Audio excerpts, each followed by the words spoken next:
Hop. Eh bien, c'est parti. Donc, ce soir, on va parler bien sûr du mindset du gagnant, hein, et dans tous les cas, on va vous donner quelques conseils, hein, et bien évidemment des punchlines autour de tout ça pour faire en sorte que ça puisse évoluer pour vous. Alors, effectivement, Guillaume m'a présenté. Je suis Michael Delance, je suis entrepreneur, conférencier international et je suis au sein de la société Mainnet, ce qu'on appelle un Green Diamond. Donc, voilà, j'ai effectivement une expérience acquise donc dans le domaine assez importante et c'est vrai que j'ai été formé par des très grands de l'industrie et avec le temps, j'ai dû faire évoluer mon mindset, hein, d'un mindset plutôt, pas dire perdant, mais en tout cas un mindset qui n'était pas vraiment résolument gagnant en tout cas. Donc, il a fallu évoluer et on va tâcher de vous transmettre un petit peu tout ça ce soir. Alors déjà, on va tâcher de répondre à la première question. Pourquoi vous devriez être un gagnant dans la vie? En fait, je pense que pour beaucoup, vous avez déjà répondu à la question dans votre esprit lorsque vous avez eu le titre de la formation. Parce que d'abord, depuis la nuit des temps, la société a toujours fait l'éloge des gagnants. Hein, ça a toujours été ainsi depuis la nuit des temps. La victoire, c'est devenu un peu le noyau central de la société et tout ce que nous faisons tourne autour de cette notion, la notion de gagner. Nous passons notre temps à admirer des gens qui réussissent. Alors moi, je suis toujours impressionné. Il y a toujours des gens qui sont fans de un tel, dans différents domaines, hein, que ce soit bien sûr dans le domaine musical, le domaine sportif, le domaine de l'entrepreneuriat. Ah, il y a des gens, ils vénèrent Steve Jobs, enfin, ils vénéraient, puisque malheureusement, il n'est plus. Ils vénèrent des gens comme Elon Musk. Tout ça, finalement, fait que ça commence même des fois à l'école, hein, avec le premier de la classe. Il y a des gens, on est très admiratifs du premier de la classe, le champion des maths ou qu'importe. Ça commence de cette manière. Voilà. Mais le point majeur que vous devez retenir également d'être un gagnant, c'est d'abord gagner le respect des autres. Hein. Les gens qui aujourd'hui sont même capables de vous critiquer, demain vous respecteront parce que vous gagnez. Parce que vous êtes un gagnant. Et être un gagnant, c'est avoir des résultats, alors après, dans différents domaines. Hein, c'est également être une source d'inspiration. Et je pense également à vos familles. À un moment donné, quand vous êtes un gagnant, automatiquement, quand vous êtes vraiment dans cette réussite, les gens vous respectent, vous les inspirez. Et les premières personnes qu'on a envie d'inspirer, ce sont les gens qu'on aime, qui parfois, au départ, n'ont pas toujours envie de nous suivre, mais parce qu'on y est arrivé, on gagne ce respect, on les inspire maintenant pour qu'ils suivent nos pas. Et ça, c'est quelque chose d'important. Et on tire les autres vers le haut. Des gens aujourd'hui qui sont autour de vous, qui ne vous suivent pas demain, auront envie de vous rejoindre. Vous allez les tirer vers le haut. Et ça, c'est quelque chose de très, très important. Donc, cette notion, ces notions-là, retenez-les. Hein, parce que dans tous les cas, on cherche tous à avoir le respect, on cherche tous à quelque part conduire les gens qu'on aime dans la bonne direction. Soyez ce phare qui éclaire vos proches, qui éclaire les gens autour de vous. Voilà. Soyez un gagnant. On va rentrer dans différents détails encore une fois ce soir. Retenez quelque chose de fondamental que moi j'ai compris très tôt. Je me rappelle encore une fois de ce training avec un grand du développement personnel. Et il dit, c'est pas compliqué.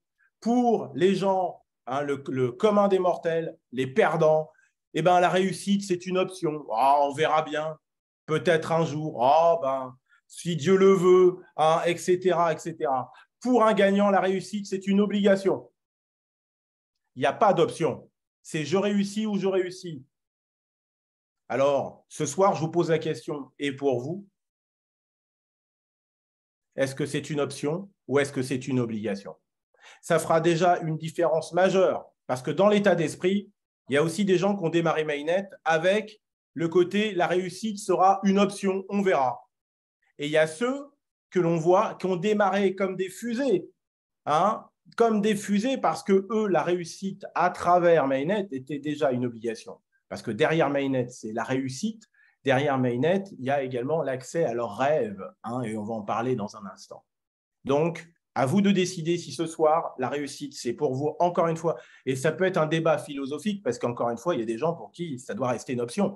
J'ai aucun souci là-dessus. Par contre, en termes de résultats, il y aura toujours un décalage final entre celui qui considère que c'est une option et celui qui considère que c'est une obligation. Choisissez votre camp. Les gagnants sont des gens qui savent ce qu'ils veulent. Oui, et ça peut commencer très tôt. J'ai toujours aimé cette image, hein, du petit garçon que nous avons pu être à un moment donné et qui se met à rêver de différentes choses devant la vitrine, là en l'occurrence devant une magnifique Mercedes. Et moi, j'ai souvenir, retenez cette phrase, alors je l'ai redit selon la façon dont elle m'a été transmise, c'est lors d'un séminaire avec Tony Robbins. Je pense que beaucoup de gens, vous connaissez Tony Robbins, pour certains, vous avez dû assister à des séminaires également avec ce monsieur. Hein, et ben dans tous les cas, il a cette phrase magique qui dit « Clarity is power ». La clarté, c'est le pouvoir. Oui, à un moment donné, votre esprit a besoin de clarté. Et ça, c'est quelque chose qui est très, très important. Les gagnants savent ce qu'ils veulent, oui. D'ailleurs, il y a cette phrase que vous connaissez qui dit que la plupart des gens n'obtiennent pas ce qu'ils veulent parce qu'ils ne savent pas ce qu'ils veulent. Voilà, les gagnants savent absolument ce qu'ils veulent. Et on va rentrer dans les détails. Alors, on va même regarder ça en vidéo avec un point majeur que vous allez découvrir ce soir. Cadeau. Parce qu'il y a des spécialistes de la cybernétique qui ont mis en avant qu'à un moment donné, le cerveau humain fonctionne comme un missile à tête chercheuse. À un moment donné, le gagnant, c'est ça, il sait ce qu'il veut. Et par conséquent, comme un missile à tête chercheuse, c'est verrouillé. Et quand la cible est verrouillée, croyez-moi, les missiles à tête chercheuse, dans l'industrie militaire, eh ben, ça fait plutôt mal. Parce que quelle que soit la cible, quand elle est verrouillée, il y a de fortes chances qu'il touche la cible. Eh ben, vous devez être absolument comme ce missile russe qu'on va voir immédiatement à l'écran sur F-18 américain.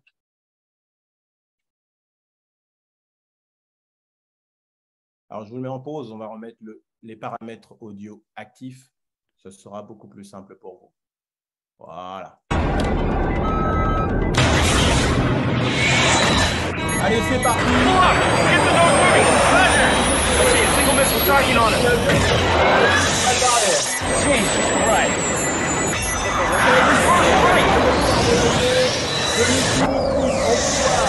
Allez, il faut aller à gauche, à droite.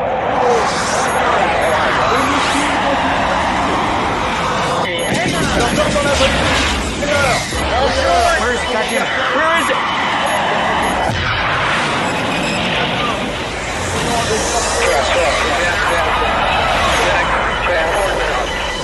Sacrifice over here!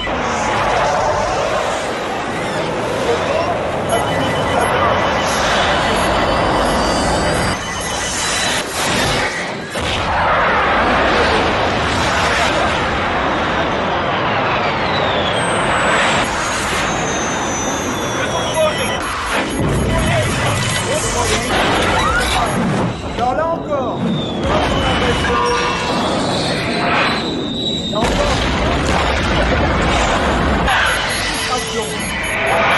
both tracks to the fireball. That's it, one down, up and down.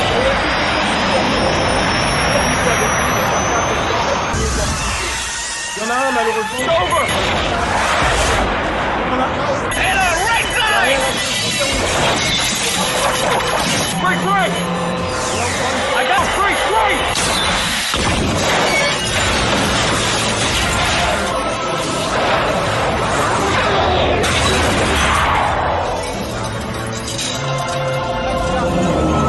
Le cerveau fonctionne comme un missile. Du coup, Mac, juste pour l'information, en fait, on t'a pas entendu, mais on a beaucoup senti l'énergie. En tout cas, il y a beaucoup de gens qui ont commenté, mais c'était très bien. Je vais juste préciser, j'en vois beaucoup. Moi, personnellement, j'ai sorti ma petite feuille. Prenez des notes. N'hésitez pas à prendre des notes pour profiter de ce contenu qui est gratuit. Voilà, profitez-en. Alors, désolé pour le son parce que la vidéo a dû finalement écraser. Mais on a adoré, Mac, on a adoré, pas de problème. Le principe, il est simple. Votre cerveau fonctionne comme un missile à tête chercheuse.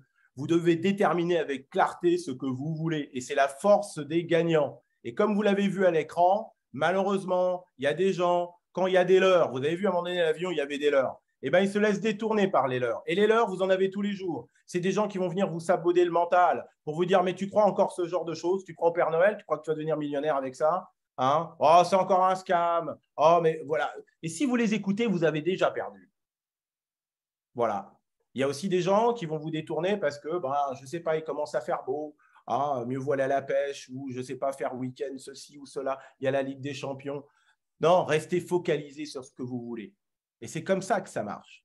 Voilà, vous l'avez vu. Et c'est pour ça qu'on dit que la clarté, c'est le pouvoir. Quand la cible est verrouillée, c'est terminé. Voilà. Et encore une fois, quand on parle de cible, les gagnants sont des gens qui ont l'obsession d'avoir quelque chose. Si vous voulez vraiment, d'ailleurs, dans un grand livre qui s'appelle Réfléchissez et devenez riche de Napoléon Hill, il y a ce qu'on appelle le désir ardent. Souvent, le désir ardent, dans le livre, les gens ne comprennent pas ce que ça veut dire. Le désir ardent, c'est le désir obsessionnel. L'obsession. Alors, pour que tout le monde comprenne, j'ai un exemple très simple. Vous avez tous été amoureux un jour de votre vie. Le jour où vous êtes amoureux, vous pensez, alors si c'est un homme, vous pensez à la fille une fois par semaine, ou est-ce que vous y pensez à chaque seconde? Eh bien, c'est exactement comme ça que ça marche. Les gagnants sont des gens qui ont l'obsession d'obtenir quelque chose et ils y pensent tout le temps. Même dans Mainnet, ça peut se traduire par quelqu'un qui a l'obsession d'atteindre un rang. Parce que vous devez comprendre que les rangs qui sont mis chez Mainnet, ce n'est pas pour faire beau sur la galerie. Ce sont des rangs qui sont là pour quelque part segmenter votre réussite et quelque part être le plan qui vous permette étape par étape d'aller dans la direction de réaliser vos rêves. Donc plus je franchis de rangs Mainnet, plus bien évidemment je me rapproche de mon objectif personnel. Et c'est la raison pour laquelle l'obsession, vous pouvez l'avoir autour de ce que vous voulez. J'en sais rien. Alors je vais faire très cliché, la belle maison au bord de la mer. Tout comme à un moment donné, vous pouvez avoir l'obsession, et vous devez avoir cette obsession, des rangs, si vous voulez réussir avec Mainnet. Pourquoi? Parce que plus vous avez l'obsession de se dire je veux être, je ne sais pas, Red Diamond ou Diamant, prenez en ce moment, il y a le challenge dont on va parler tout à l'heure, Diamant. Eh bien, pourquoi être diamant? À un moment donné, faire partie de ce cercle des gagnants, et à un moment donné, ayez l'obsession. Et plus vous serez obsédé, plus à un moment donné, vous allez mettre en œuvre tout ce qu'il faut. Rappelez-vous, quand vous êtes amoureux, qu'est-ce qui se passe? Vous pensez, je vais prendre l'exemple féminin, vous pensez à la femme en permanence. OK, comme vous y pensez en permanence, vous allez mettre quoi en place? La stratégie, votre cerveau va trouver la stratégie qui va vous permettre de la conquérir. C'est bien comme ça que ça marche? Ou alors, c'est moi qui n'y comprends rien. Eh bien, si c'est bien comme ça que ça marche, pourquoi ça serait différent avec ce que vous voulez? Ayez la même obsession et vous verrez que les choses iront beaucoup plus vite pour vous. Il y a des tas de gens que je connais de Mainnet, ils sont la tête dans le plan de commission, là, avec les rangs, et ils y pensent tout le temps. Et c'est comme ça que ça marche, les amis. Encore une fois. Donc, intégrez bien ces notions-là. C'est cadeau, encore une fois. Cette notion d'obsession, elle est fondamentale. Elle est fondamentale. Alors justement, puisqu'on parle d'obsession, je pense que ces gens-là, vous les connaissez. Je pense que vous les reconnaissez tous comme des gagnants. Tous. De Elon Musk, de Tesla, bah oui, il y a même des gens, c'est des fans, carrément. Allez, eh ben, il est là. Lui, c'est un gagnant. Zinedine Zidane, c'est un grand gagnant. Bien évidemment, on va parler de Michael Jordan, que tout le monde connaît dans le domaine du sport. Et puis, bien sûr, notre fondateur. Encore une fois, il a un parcours entrepreneurial exceptionnel. Et donc, forcément, c'est un gagnant. Et profitons-en, forcément, c'est un gagnant qui, en plus, ça tombe bien pour nous, son sens justement de la win va nous amener également tous à haut niveau parce qu'il va conduire une entreprise, encore une fois, au sommet. En tout cas, c'est l'intention. Et je rappelle que si on prend l'exemple de Michael Jordan, c'est impressionnant ce qu'il disait, parce qu'il dit, moi, dans ma carrière, j'ai raté 9000 tirs dans ma carrière. 9000 tirs, j'ai raté ça dans ma carrière. J'ai perdu 300 matchs. Et pour autant, regardez ce qu'il est devenu. Ce n'est pas pour autant qu'il a abandonné, c'est quelqu'un qui a persévéré. Et c'est quelqu'un qui intègre en plus le fait qu'à un moment donné, il n'a pas été bon et il s'est amélioré sur le chemin. Et puis, il vous rappelle que quelque part, là aussi, l'échec est un diplôme et c'est la raison pour laquelle il finit par y arriver. Donc, et c'est pourtant aujourd'hui, dans le basket américain, je crois, encore une légende, en tout cas dans ce qu'il a accompli. Donc, aujourd'hui, voilà, ça, ce sont des gagnants. Alors, le courage et l'audace. La marque aussi des gagnants. Voilà. Parce que le courage, c'est la vertu des plus grands. C'est celle qui permet d'avancer malgré l'adversité et les épreuves de la vie. Ah oui, parce que la réussite, les amis, c'est pas la petite maison dans la prairie, c'est pas les petites fleurs, les petites marguerites et les coquelicots. Il y a des difficultés sur le chemin, il y a des obstacles. Et les gens qui sont des gagnants, ils ont le courage de toujours poursuivre, malgré les épreuves de la vie, hein, malgré l'adversité. Hein, ils poursuivent leurs idéaux et leurs convictions. Voilà, l'audace, c'est le feu intérieur qui te pousse à sortir des sentiers battus. Voilà, derrière l'audace, on pourrait y mettre le verbe oser. Bah oui, oser des chemins différents. Hein, laisser libre cours à des idées folles. Encore une fois, pour développer Mainnet, il y a des gens qui vont mettre en place des stratégies complètement folles. Il y a des gens qui vont sortir des sentiers battus. Voilà. Donc, c'est oser surprendre, inventer de nouvelles règles, hein, des nouvelles façons de faire, de nouvelles pensées, de agir. Voilà. Donc, plus que jamais, soyez des gens, encore une fois, qui sont dans le courage et l'audace. D'ailleurs, je vais vous donner la formule complète ce soir. Hein, on dit d'ailleurs que la vie récompense. Et moi, c'est ce qu'on m'a appris très tôt, hein, dans les affaires. La vie récompense 4 valeurs. 4 valeurs qu'intègrent les gagnants. Tout d'abord, le courage, on vient d'en parler. L'audace également. La prise de risque qui est inhérente à un moment donné au succès et à la réussite. Ah oui, on ne peut pas ne pas poser d'argent, pas prendre de risques et espérer gagner gros. Ce n'est pas possible. Et l'ingrédient suprême de tout gagnant, hein, et je crois que notre invité en parlera longuement ce soir, c'est la persévérance. C'est la persévérance. Quelles que soient à un moment donné les difficultés, vous devez persévérer. Et je parle bien et bien également dans notre industrie, parce qu'on entend trop de gens qui nous disent « Oui, mais avant, j'ai fait ci, j'ai fait ça, ça n'a pas marché. » Oui, mais il y a des gens qui, heureusement, parce qu'ils persévèrent en s'améliorant sur le chemin, parce que forcément, on essaye de ne pas reproduire les erreurs du passé. On devient plus pointu, hein, dans les choix au fur et à mesure. Mais parce qu'on persévère, on finit toujours par gagner. C'est comme ça que ça marche. Alors moi, j'ai toujours été quelqu'un qui a très vite compris cette notion-là. D'ailleurs, c'était des slogans même publicitaires. On va dire que les de grandes boîtes avaient tout compris. Think out the box, hein, penser en dehors de la boîte, penser en dehors de la norme. Think different, think big, penser grand. Et c'est ces notions-là également qui vont vous aider à devenir également un gagnant. Hein. J'aime notamment cette phrase qu'on trouve dans un livre qui s'appelle « La magie de voir grand » de David J. Schwartz. Hein, il y a un moment donné, il y a un passage qui dit « Ça ne prend ni plus de temps, ni plus d'argent, ni plus d'énergie de penser grand que de penser petit. » Pendant que pour certains, vous êtes en train de rêver au prochain Pearl, le même temps, ou dans les rangs, hein, le même temps, la même énergie, vous pourriez le passer à imaginer quelle est la stratégie pour devenir diamant. C'est comme ça que ça marche. Voilà, il y a des gens, on va se contenter d'avoir la petite vision, même avec le même temps, la même énergie, et ça ne vous coûtera pas plus cher, vous pourriez voir les choses en plus grand. Voilà. Donc, pensez différemment. N'ayez pas peur du regard des autres. Eh oui, si vous n'arrivez pas à vous émanciper du regard des autres et ce que les autres vont penser de vous, ça va toujours vous limiter. Et les gagnants arrivent justement à s'exonérer du regard des autres. Ils s'en foutent. Ce que le voisin va penser d'eux, ils s'en foutent. Parce qu'ils savent très bien que le jour où ils auront réussi, de toute façon, le voisin, il fermera sa bouche. C'est aussi simple que ça. Tous les gens qui peuvent vous critiquer aujourd'hui, demain vous respecteront parce que vous êtes un gagnant et que vous avez réussi. C'est comme ça que ça marche. Ça peut être même très hypocrite parfois, mais tout le monde s'écrase face à la réussite. C'est comme ça. Donc, osez d'affronter le regard des autres, osez suivre des gens qui ont les résultats que vous voulez avoir. Ah, eh bien, je pense qu'il y a suffisamment de gens en succès chez Mainnet pour qu'aujourd'hui, vous commenciez à plutôt écouter des personnes qui ont du succès chez Mainnet, plutôt d'écouter la voisine qui, avec tout le respect, est secrétaire à la mairie locale et qui n'a jamais monté un réseau de sa vie, d'écouter le jardinier qui est peut-être un champion du jardin, mais qui, dans tous les cas, n'est certainement pas un champion pour monter un réseau et un business.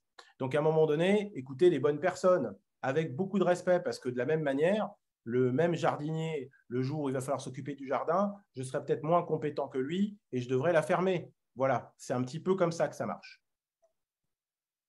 Et c'est la raison pour laquelle il y a Steve Jobs qui avait cette phrase extrêmement connue, qui, pour vous exonérer du regard des autres, quelque part, c'est ayez le courage de suivre votre cœur et votre intuition. L'un et l'autre savent ce que vous voulez réellement devenir. Le reste est secondaire. Donc, faites On fait finalement appel à votre intuition, à votre cœur et balayez le regard des autres, s'il vous plaît. Sortez de là. Alors, voici un des grands moments de coaching que j'ai eu. Alors, moi, je me rappelle, il avait fallu que je me qualifie pour avoir cette information, ce coaching, ce jour-là. Et donc, je ne sais pas si vous êtes qualifié ou pas. En tout cas, vous êtes là ce soir. Ce qui est certain, c'est que vous allez pouvoir en profiter, chers amis. C'est un des grands moments peut-être même de votre vie en termes de compréhension de comment ça marche. En fait, on définit deux catégories, les perdants et les gagnants, ce qu'on appelle les mentalités riches ou les mentalités pauvres. La question, c'est de quel côté vous êtes. Alors, ce n'est pas compliqué, c'est un ancien qui avait une mentalité pauvre, on va vous dire, voilà, qui va vous présenter ça ce soir. J'ai fait partie du cadran droit avant de, par la force des choses, basculer dans le cadran gauche. Alors, principale différence. D'abord, les mentalités perdantes, ce qu'on appelle les mentalités pauvres, ont l'obsession des salaires. Alors, encore une fois, ce n'est pas un drame d'être salarié, hein, ce n'est pas une maladie, mais ceux qui ont une mentalité gagnante, s'ils sont salariés, en parallèle d'être salariés, ils investissent, ils font travailler leur argent, hein, et dans tous les cas, parce que les mentalités riches, c'est avoir l'obsession des profits. Alors, quand on parle de l'obsession des profits, c'est simplement être un entrepreneur, à un moment donné, qui cherche à gagner plus d'argent, ou être un investisseur, on fait travailler son argent de plus en plus fort pour gagner toujours plus. Donc ça, c'est une différence majeure. Quelqu'un qui est dans la sécurité, parce que qu'on le veuille ou non, être un salarié, c'est être dans la sécurité. Et si je suis le salarié qui, dans tous les cas, veut uniquement son salaire et qui attend la retraite, malheureusement, c'est une mentalité perdante. Avec tout le respect, parce que moi, je sais que la première fois qu'on m'a présenté ça, ça m'a dérangé. Maintenant, c'est évident que c'est dans les profits que ça se passe. Deuxième élément, les mentalités perdantes investissent plutôt dans des passifs plutôt que dans des actifs. Exemple, on ne va pas faire ce soir un cours sur la liberté financière et l'intelligence financière. On fera ça prochainement. Mais un passif, globalement, ce sont des biens et services dans lesquels vous investissez qui finalement se déprécient ou qui vous vident même carrément les poches par opposition aux actifs qui génèrent des flux financiers positifs. Eh bien, ce n'est pas compliqué. L'exemple typique, c'est qu'il y en a qui vont pester pour entrer chez Mainnet, hein, mais pendant ce temps, ils vont mettre 1000 $ dans le dernier iPhone. Cherchez l'erreur. Combien va leur apporter le dernier iPhone? x3, x4 ou 0? Voilà, c'est à peu près ça. Le monde des mentalités perdantes, c'est également le monde des excuses, hein, par opposition au monde des solutions que l'on trouve dans les mentalités gagnantes. Les mentalités gagnantes sont tournées vers les solutions quand les mentalités perdantes sont tournées vers les excuses. Alors, les excuses, vous en avez plein. Ah, leader, vous comprenez, je ne peux pas faire ce business, je n'ai pas d'argent. Mais c'est justement parce que tu n'as pas d'argent que tu dois faire ce business. Autre excuse, hein, bah, vous comprenez, j'ai fait du business avant, ça n'a pas marché. Hein. Eh ben, est-ce que pour autant, c'est une excuse pour ne pas rentrer dans un business qui présente finalement beaucoup plus, entre guillemets, de garantie par la transparence? Voilà, encore une fois, les mentalités riches vont être, encore une fois, tournées vers les solutions. Grosse différence majeure, retenez-la ce soir, on en a déjà parlé, mais c'est le point majeur. Mentalité perdante ou gagnante, eh ben, les perdants sont constamment focalisés, ils anticipent tous les problèmes. C'est-à-dire que quelque part, pour certains, rentrer chez Mainnet, et même certains, vous êtes là ce soir, hein, mais vous êtes déjà en train d'anticiper tous les scénarios qui vont faire que potentiellement, ça pourrait ne pas marcher. On est focalisé sur les difficultés, sur les problèmes, sur les obstacles. Mais pendant ce temps, il y en a qui sont focalisés sur leur vision, sur leurs rêves, sur les objectifs. C'est ça les mentalités gagnantes. Les gagnants sont constamment focalisés sur leurs rêves, sur leurs objectifs et leurs visions. Ça fera toujours une énorme différence face à des gens qui passent leur temps à regarder les problèmes de leur vie, les futurs problèmes qui pourraient arriver, hein, les futurs obstacles. Choisissez votre camp. Et enfin, et certains, vous vous reconnaîtrez ce soir, parce que malheureusement, dans les réseaux, on est connecté au réseau. Donc, on sait ce qui se passe dans les équipes et ce qu'on entend. Et ce qu'on entend, c'est qu'il y a aussi des gens qui sont gouvernés par la peur et le doute face finalement aux mentalités gagnantes qui sont animées par le courage et par la foi. Alors, ça fera une énorme différence entre quelqu'un qui essaye de monter un réseau dans la peur et le doute et celui qui est dans le courage et la foi. Donc, c'est deux mondes différents. Et si vous voulez être un gagnant, basculez à gauche. Faites tout pour basculer du cadran gauche Ne restez pas dans le cadre droit. Aucun espoir à droite. Et justement, puisqu'on parlait d'excuses, le mot excuse ne doit plus faire partie de votre vocabulaire. Les gagnants sont des personnes qui sont conscientes de leurs propres erreurs, éventuellement, qui comprennent que ce sont leurs choix et leurs décisions qui les ont amenés éventuellement. Quand ça ne marche pas, ils prennent la responsabilité à 100% quand ça ne marche pas. Mais par-dessus tout, ils sont des penseurs de possibilités. Notez cette phrase, être un penseur de possibilités. C'est ça également être un gagnant. Vous trouvez même des solutions là où le monde vous dirait que c'est impossible. Vous, vous allez trouver la solution. Un penseur de possibilités. Et n'oubliez pas que la vie récompense toujours les gagnants avec générosité et abondance, mais sanctionne de façon implacable les perdants. Pour cela, le courage et la persévérance sont vos alliés. Donc, plus que jamais, en étant chez Mainnet, en étant dans notre business, vous devez être des gens qui intègrent ces notions-là. Voilà, j'espère que vous avez pris des notes, j'espère que vous saisissez encore une fois ce qu'on essaye de vous transmettre ce soir. Parce que plus que jamais, c'est en étant dans ce type de mindset que vous allez y arriver. Enfin, on vous rappellera quelque chose. Vous ne pensez pas que les gens qui sont à haut niveau chez Mainnet ou dans la vie, ce sont des feignants. Ce sont des gens qui sont prêts à travailler plus dur que les autres.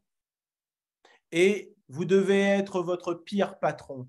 Si vous voulez y arriver, soyez votre pire patron. Soyez implacable avec vous-même. Faites preuve d'une discipline hors pair.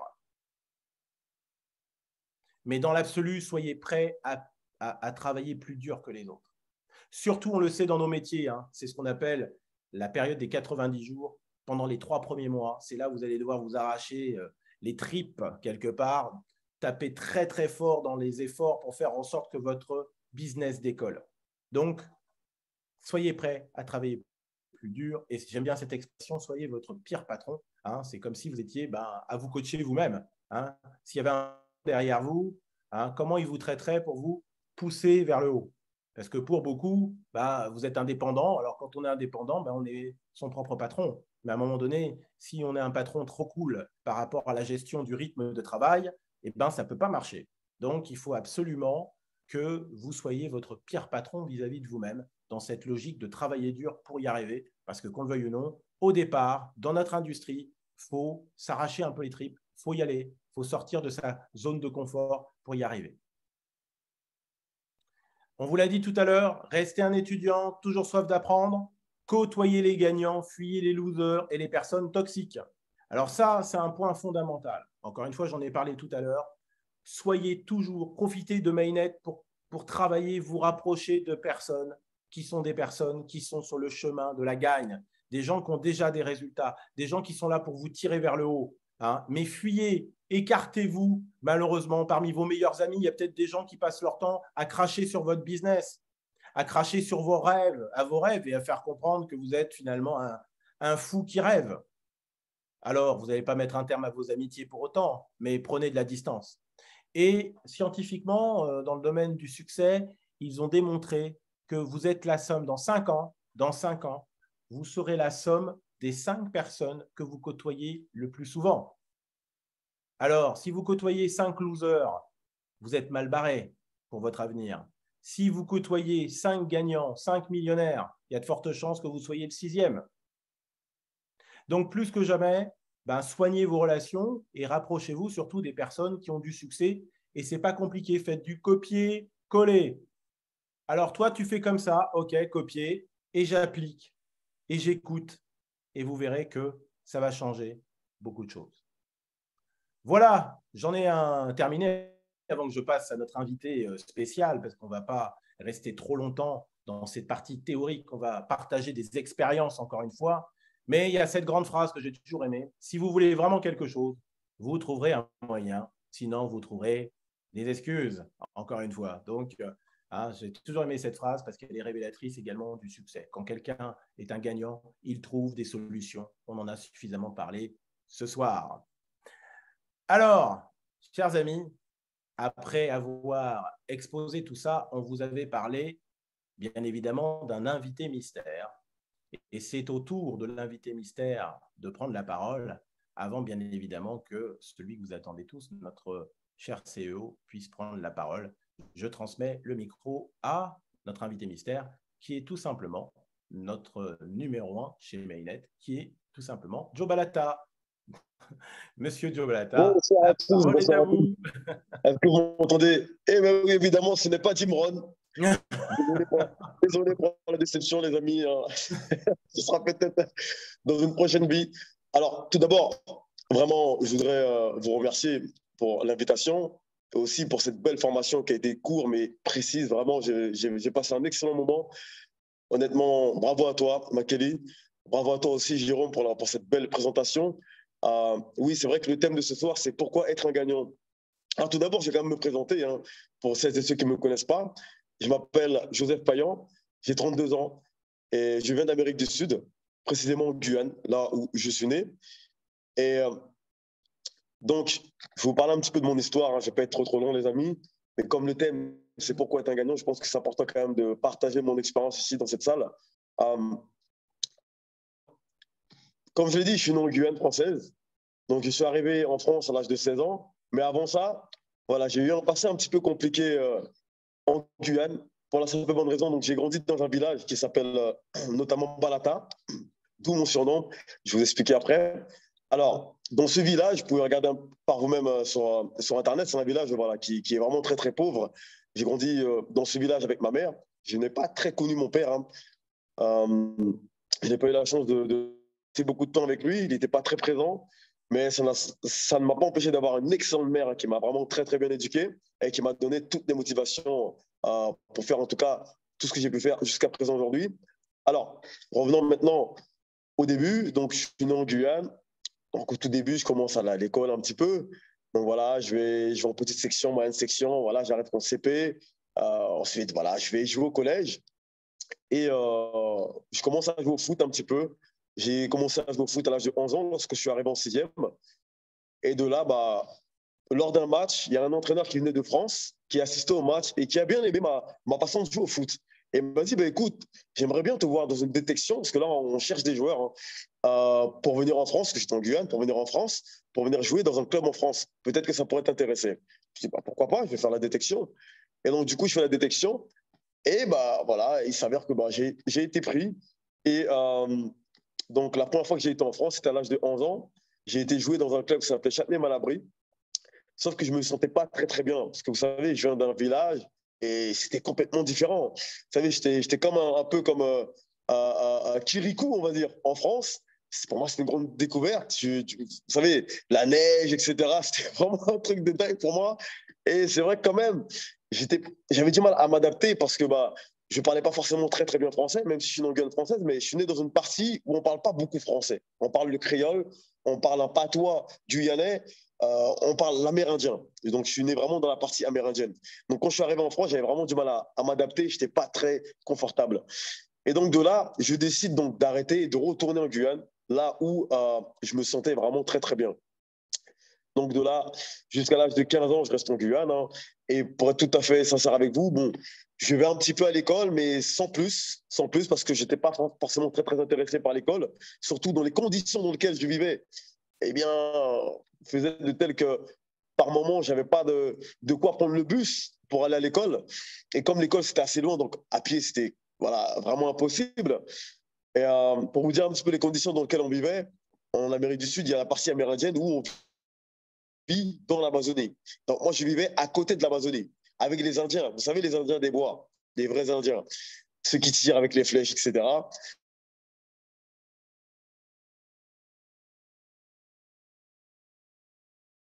Bon, source, d'accord. Donc, ce qui fait que par moment, avec ce genre de situation, bah, j'étais souvent malade. Je tombais souvent malade, des infections, etc. Je n'avais pas de quoi me payer un médecin. Voilà. On avait des remèdes, hein, vous savez. Les Indiens, ils sont très bons pour avoir des remèdes naturels, avec des feuilles, des plantes, etc. Mais bon, ce n'était pas aussi bon pour soigner les maladies. Donc, du fait que bah, par moment, voilà, je n'étais pas en très bonne santé, donc ce qui fait que je n'allais pas régulièrement à l'école. Et donc, arrivé à l'âge de 15 ans, je fais une deuxième détection où là, en fait, j'ai été choisi dans un club en France.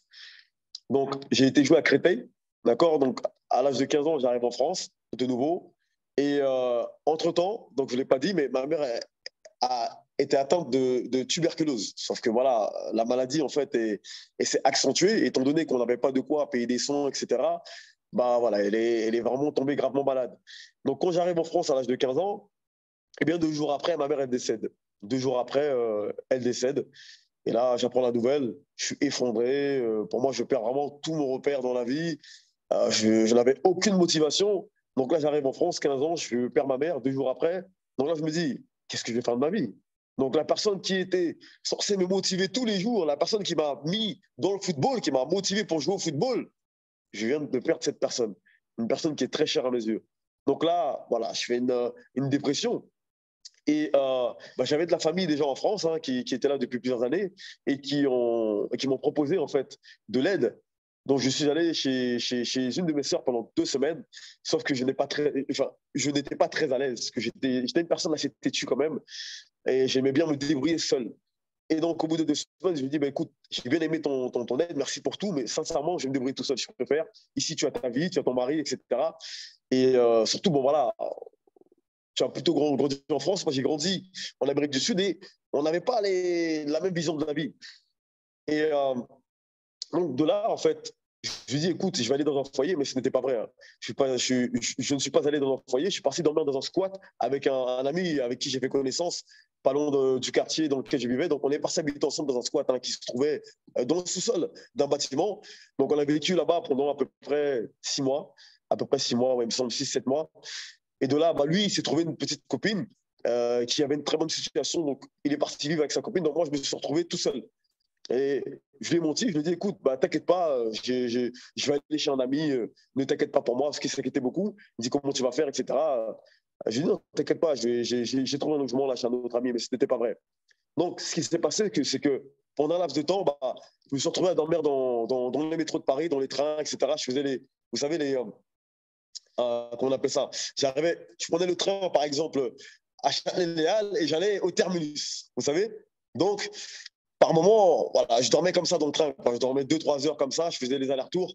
Donc ça a duré peut-être à peu près 3 mois, jusqu'à un moment donné, je suis tombé gravement malade, parce que je ne mangeais pas forcément beaucoup. Donc j'ai atterri à l'hôpital. Donc là, à ce moment-là, ils m'ont dit, écoute, tu ne peux pas continuer à vivre comme ça, tu es très jeune, tu n'es même pas majeur, donc tu devrais aller dans un foyer. Donc on va t'emmener dans un foyer. Donc là, j'ai atterri dans un foyer, sauf que je suis resté une semaine et j'ai fugué par la fenêtre.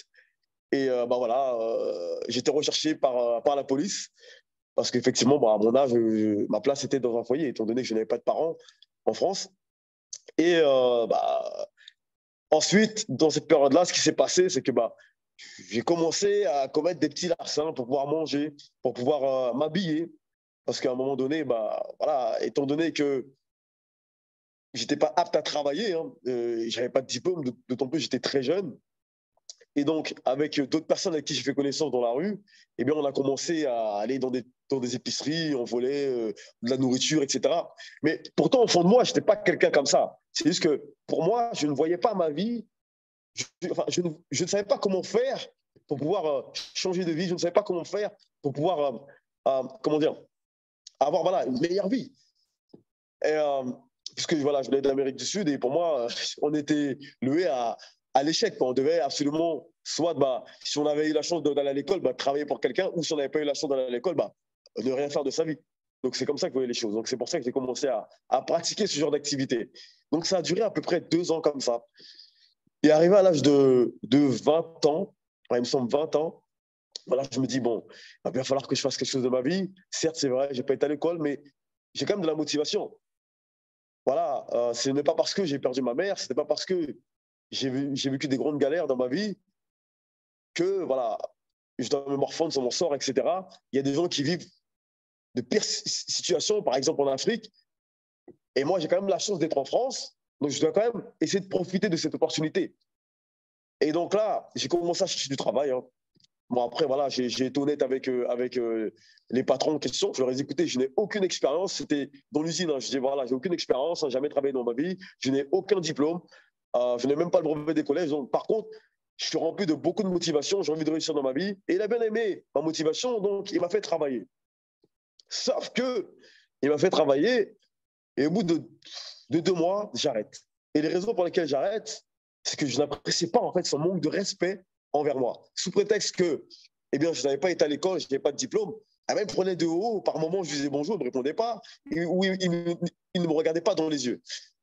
Et étant donné que j'étais quelqu'un de très têtu, avec un caractère, je n'appréciais pas ça. Et un jour, je lui ai dit, écoutez, vous êtes peut-être mon chef sur les papiers, mais je lui ai dit, moi, dans la vie, je n'ai aucun chef. Aujourd'hui, vous comme moi, nous allons aux toilettes. Vous comme moi, on se brosse les dents le matin. Si vous ne brossez pas les dents le matin, tout comme moi, vous allez avoir mauvaise haleine, n'est-ce pas? Donc, ce qui veut dire que vous et moi, nous sommes pareils. Donc, pourquoi vous comportez envers moi comme si vous étiez au-dessus de moi? Il n'a pas apprécié. Il m'a dit, écoutez, vous avez une grande gueule à mon goût, donc on va arrêter le contrat. Donc, j'arrête le contrat. Encore une fois, je me retrouve encore dans des problèmes, etc. Je ne sais pas où aller. Et là, bah, je rencontre une personne qui est mon ex aujourd'hui, mon ex-compagne. Donc voilà, parce que bah, j'allais dans le 27, qui est en Normandie. J'allais faire un peu de business là-bas. Je vendais un peu des vêtements. Voilà, j'ai réussi à trouver un filon pour vendre des vêtements, etc. avec un ami. Donc j'allais vendre des vêtements là-bas. Et j'ai fait sa connaissance. Donc elle m'a dit, écoute, je sais que tu es dans une situation compliquée, mais je peux t'aider. Viens à la maison, etc. Donc je commence à habiter avec elle. Et donc là, on commence notre relation. Tout se passe très bien au début. Et au fur et à mesure, bah, ma vision a changé un petit peu. J'ai envie de vraiment passer à un autre niveau dans ma vie. Je me suis dit, ma mère m'a mis au monde, ce n'est pas pour galérer. Ce n'est pas pour quémander de l'aide tout le temps comme ça. Ce n'est pas pour être au chevet de quelqu'un. Vous comprenez? Parce que c'était clairement ça. C'est elle qui me payait tout, etc. Mais derrière, il y avait aussi un manque de respect. Je n'étais pas très bien traité parce qu'elle me payait tout. Donc, elle me voyait comme quelqu'un qui était en dessous d'elle. Donc, elle me parlait de cette manière-là. Donc. Et à un moment donné, j'ai dit stop. Je me suis dit, il va falloir que je me fasse un petit peu dans ma vie. Donc, au bout de 3 ans comme ça de relation, je rencontre une personne dans la rue, comme ça, dans le 27, qui s'appelle Christian, que Jérôme connaît. Et cette personne, en fait, vient me parler d'une opportunité dans le domaine du marketing. Et là, il me dit, écoute, j'ai une opportunité pour toi. Voilà, c'est vrai qu'on a beaucoup sympathisé, mais je sens que peut-être tu as besoin de passer à un autre niveau dans ta vie, de par ce que tu m'as dit. Donc, j'ai une opportunité pour toi. Et là, il me fait son petit speech, il me présente un peu le business. Il me dit, bah, écoute, si tu veux en savoir plus, il y a une présentation, je ne peux pas tout te présenter, parce qu'à l'époque, en fait, il ne fallait pas présenter totalement le business, il fallait inviter les gens dans les salles. Pour ceux qui font du marketing depuis plusieurs années, voilà, ils savent de quoi je parle. Donc, il m'invite à la présentation, et là, j'arrive. Donc, l'entreprise s'appelait ACN. Et là, je vois des jeunes comme moi, motivés d'une vingtaine d'années, qui viennent donc de quartiers, de milieux défavorisés, mais qui ont voilà, cette motivation de vouloir passer à un autre niveau. Et pour certains, voilà, ils ont clairement changé de vie. Et je me dis, bah, attendez, ces gars-là, ils sont comme moi, ils viennent du même milieu, ils n'ont pas plus de diplômes que moi. Et comment ça se fait qu'aujourd'hui, ils ont cette vie-là et pas moi? Donc, à un moment donné, je dois passer à l'action. Donc là, je lui dis, écoute, par contre, j'ai envie de passer à l'action, mais tu vois, j'ai des dents en or. À l'époque, j'avais des dents en or, hein, bon, pas totalement en or plaqué, parce que je n'avais pas les moyens de me payer des vrais dents en or. Donc, mais j'avais un profil qui n'inspirait pas du tout confiance, vous savez. Donc, il me dit, par contre, tes dents en or, il va falloir que tu les enlèves. Et surtout, ta façon de t'habiller, les survêtements, voilà, les manières, la démarche, etc. Il va peut-être falloir se débarrasser de tout ça. Je dis, bah, écoute, moi, j'ai toujours été comme ça va être compliqué quand même, mais je veux bien essayer. Donc là, je commence à présenter ce business autour de moi. Et bien évidemment, je n'étais pas crédible, hein, parce que bon, dans le quartier dans lequel j'habitais, hein, j'étais un peu le genre de profil qu'il ne fallait pas suivre. Hein. J'étais voilà, le petit gamin qui faisait beaucoup de bêtises, ok, qui aimait bien rigoler, mais voilà, on savait que je n'étais pas fréquentable à l'époque. Donc les gens, ils m'écoutent, hein, pour me dire, bien sûr, parce que voilà, j'étais quand même sympa. Mais ils me disent, écoute, sauf qu'il y en a un qui a été honnête envers moi. Il m'a dit, écoute, ton opportunité m'a l'air d'être pas mal, hein, comment tu me le présentes, mais sincèrement, comment tu peux me dire que moi, je peux changer ma vie avec ce business si toi, d'abord, tu n'as rien changé à la tienne? J'arrive pas à comprendre, en fait. Tu m'apportes une opportunité, alors que sincèrement, quand je te vois, tu n'as pas l'air d'être une opportunité. Il a été honnête envers moi. Et ce jour-là, ça m'a blessé. Mais c'est cette parole-là qui m'a fait vraiment sérieusement me remettre en question. Et dès là, Je suis rentré chez moi. Je me suis dit, bah, il va falloir que je change quelque chose. Il va falloir que je me débarrasse de tout ça. Ça a été toute ma vie. C'est très compliqué, mais il va falloir que je devienne une meilleure personne. Il va falloir que je devienne plus inspirant. Donc, je vais travailler là-dessus. Et donc là, je retourne voir mon ami qui m'a présenté le business. Je lui dis, écoute, je retourne le voir sans dents, en or, voilà, bien habillé, en costard, chemise. Il me dit, waouh, qu'est-ce qui t'arrive? T'as coupé tes cheveux, parce qu'à l'époque, j'avais des dreadlocks. Hein. T'as coupé tes cheveux. Franchement, t'es vachement plus inspirant comme ça. Et de là, bah, voilà, je commence à présenter le business avec lui et je commence à avoir mes premiers résultats. Bon, ce n'est pas énorme, hein. Je n'ai pas gagné vraiment de l'argent, mais j'ai beaucoup appris. Donc là, se passe à peu près 1 an comme ça, et vient une autre opportunité. Donc cette opportunité-là, cette compagnie s'appelle Organogold. C'est une compagnie qui vend donc du café, etc. Vous pouvez regarder sur Internet. Hein. Donc, parce que je n'ai pas envie d'être long. Alors, il me présente ce business, et là, il me dit, bah, écoute, ce business, c'est bon, il est pour toi. Là, le précédent business, tu as beaucoup appris, maintenant, il faut passer à l'action. Donc là, on commence à passer un peu à l'action, et là, je gagne mes premiers petits revenus de l'ordre de 200, 300 euros par mois. Hein. Ça dure comme ça pendant, 6 mois. Et là, voilà, je perds la motivation parce qu'entre-temps, bah, j'étais toujours dans la même situation. Je vivais chez mon ex-compagne et ça n'allait pas trop dans le couple, hein, parce qu'elle n'aimait pas la façon dont j'étais en train d'évoluer, parce qu'elle m'a connu vraiment d'une autre manière. Bon, je reviens vers moi 2 ans plus tard avec une autre opportunité qui a vraiment changé ma façon donc, de voir les choses. Et donc, je démarre cette opportunité et là, je commence à avoir mes premiers succès. Donc là, ce qui se passe, c'est qu'avec cet argent que je gagne grâce au marketing, eh bien, je l'investis. Je l'investis dans la crypto-monnaie. J'investis dans la crypto-monnaie et là, littéralement, je change de vie. Quand je dis je change de vie, eh bien, à l'âge de 27 ans, je gagne mon premier million.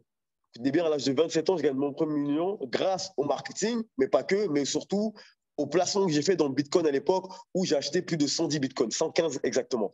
Et comme vous connaissez le scénario, en 2017, ensuite, voilà, le Bitcoin, il est monté voilà, à 20 000 $. Moi, je l'ai acheté, il était à peu près à 500 $, il me semble à peu près. Donc, je suis monté à plus d'1,4 million de capital. Donc, autant vous dire que j'ai littéralement changé de vie. Et là, ce qui se passe, c'est que certes, j'avais gagné de l'argent, certes, voilà, j'étais devenu millionnaire, mais je n'étais pas formé, je n'étais pas un businessman. Vous savez, je savais faire du réseau, j'avais appris à faire du réseau, mais il y a une différence entre être networker et faire des affaires. Ça se ressemble, mais c'est un différent mindset. C'est vraiment différent. Parce que lorsque j'ai gagné cet argent-là, je savais le générer, mais je ne savais pas où le placer, parce que je n'avais pas développé cette compétence. Et ce qui s'est passé, c'est que j'ai tout perdu. Croyez-moi sur parole, j'ai tout perdu. Dans le sens où, allez, peut-être 1 an après, un an et 2 mois après, il me restait 5 000 $ sur mon compte. 5 000 $. Donc, je passe de 1,4 million à 5 000 $. Et je vais vous expliquer pourquoi. Parce qu'évidemment, bah, le prix du Bitcoin ensuite est bien redescendu, mais pas que, parce qu'il me restait quand même des fonds. Cet argent-là, j'ai fait confiance à des traders à l'époque, bah, voilà, qui m'ont littéralement escroqué, hein, qui ont cramé mes comptes, qui m'ont vendu du rêve. Voilà. Et donc, qui ont cramé à peu près 400 000 €. 400 000 €. Ensuite, il me reste 150 000 € à peu près. Et de là, je décide de monter une affaire avec un ami qui ne fonctionne pas, hein, bien évidemment. Donc, c'était dans la vente de prêt-à-porter. Cet ami-là, en fait, cet ami, c'est pas un ami, hein, visiblement, vu ce qu'il a fait. Cette personne-là, en fait, elle a pris de l'argent dans les caisses. Et voilà, on s'est retrouvé en déficit que moi-même derrière, j'ai dû tout payer.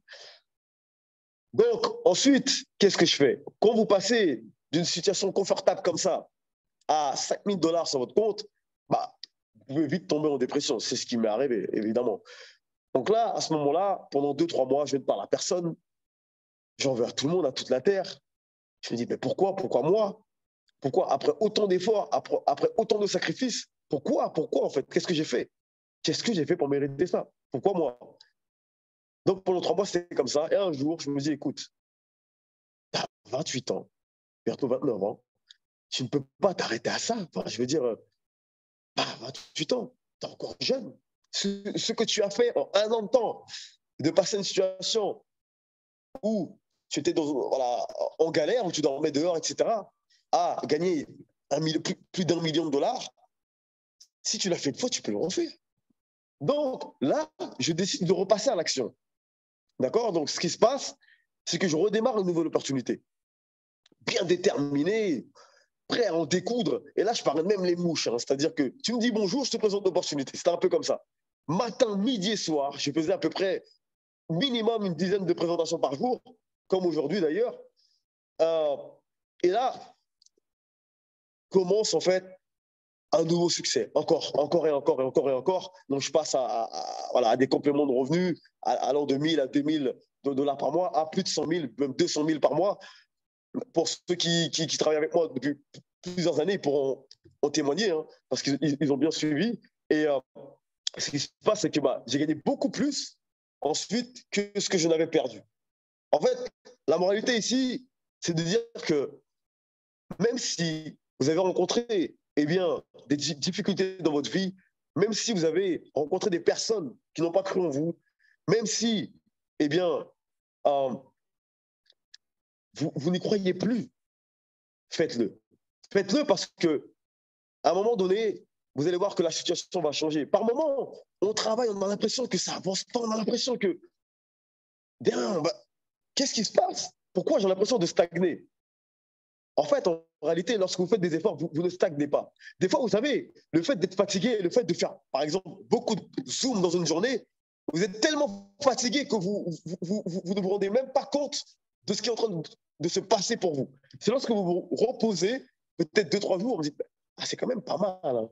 Là, je suis arrivé au stade de diamant. Là, je suis bientôt diamant bleu. Là, je suis bientôt black diamond. En réalité, c'est quelque chose.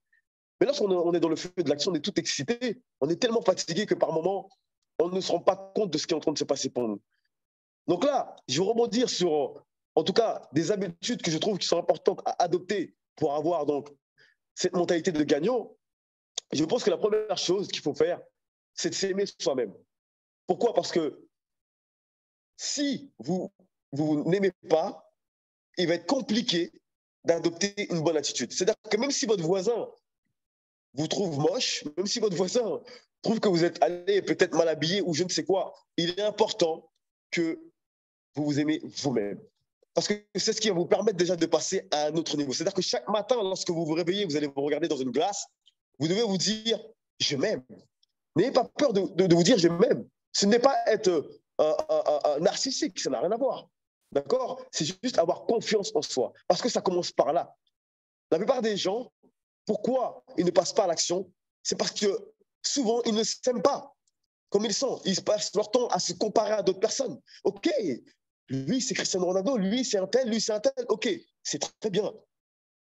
Mais aimez-vous vous-même. Et c'est comme ça que ça commence. Et la deuxième chose, c'est l'attitude.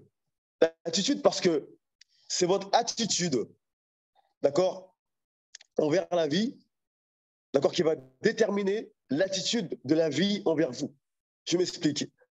Ça veut dire que si vous voulez avoir donc du succès, si vous voulez avoir donc cette mentalité de gagnant, eh bien vous devez avoir une bonne attitude. C'est très important. Et ça ne passe pas par les diplômes, les niveaux d'études, etc. Ça passe vraiment, encore une fois, par votre mindset. Donc dans votre mindset, vous devez vraiment intégrer donc l'attitude. C'est-à-dire que vous devez déjà être la personne que vous voulez devenir, même si vous n'êtes qu'à 5% de cette personne-là, vous devez, d'accord, adopter une bonne attitude. Vous savez, cette attitude, ça va être quoi? C'est que par moment, vous voulez que les personnes vous apprécient. Eh bien, vous devez être une personne appréciable, qu'on a envie d'apprécier. D'accord? Vous devez être une personne avec qui on a envie de passer du temps. Même si vous n'êtes pas, le plus drôle, même si, voilà, vous n'êtes pas le plus beau ou quoi, mais croyez-moi sur parole, n'importe qui veut passer du temps avec une personne qui a une bonne attitude et une bonne énergie.